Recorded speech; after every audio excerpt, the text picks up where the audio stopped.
السلام علیکم۔ قیامت کب آئے گی؟ قرآن مجید، احادیث مبارکہ اور دیگر صحاف میں کچھ نشانیاں بیان کی گئی ہیں جن کی تصدیق جدید سائنسی نظریات اور تحقیقات سے بھی ہوتی ہے۔ قرآن مجید کی ایک سورت کا نام ہی قیامت ہے، جس میں رب العزت ارشاد فرماتا ہے،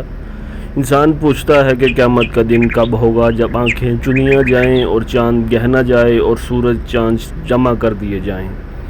نبی کریم صلی اللہ علیہ وسلم کا ظہور پر نور قرب قیامت کی پہلی نشانی ہے۔ نبی اکرم صلی اللہ علیہ وسلم نے فرمایا، بھیجا گیا ہوں میں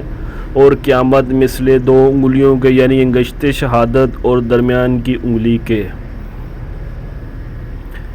حضرت حذیفہ رضی اللہ تعالیٰ بن الجمان سے روایت ہے کہ فرمایا، رسول اللہ صلی اللہ علیہ وسلم نے قرب قیامت کی 72 نشانیاں ہیں۔ جب لوگ نماز ضائع کرنا شروع کر دیں، امانت میں خیانت کرنے لگیں، سود کھانے لگیں،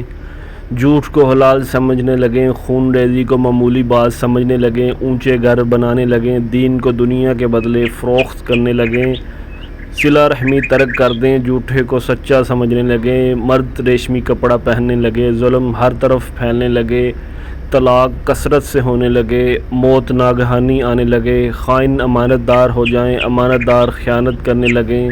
آسمان سے خون یا پتھر کی بارشیں ہونے لگیں، بارشیں کم ہونے لگیں، اولاد نالائق پیدا ہونے لگے، بخیل لوگوں کی کثرت ہو جائے، سخی لوگوں کی کمی ہو جائے، فقاری فاسق بن جائیں، امراء فاجر اور وزراء جھوٹے بن جائیں، بکریوں کا چمڑا پہننے لگیں، دل مراد سے زیادہ بدبودار ہو جائیں، سونے چاندی کی کثرت ہو جائے، واعظ اور خطیب بہت ہوں گے لیکن امر بالمعروف کم ہوگا، قرآن کو زیورات پہنائیں گے، ممبر لمبے تیار کریں گے، شراب پی جائے گی، حدود معطل ہو جائے گی، ننگے پاؤں ننگے بدن والے بادشاہ بن جائیں گے، عورت شوہر کی تجارت میں شریک ہوگی، عورتیں مردوں کی ہم شکل بنیں گی۔ یہ تھی قیامت کی نشانیاں۔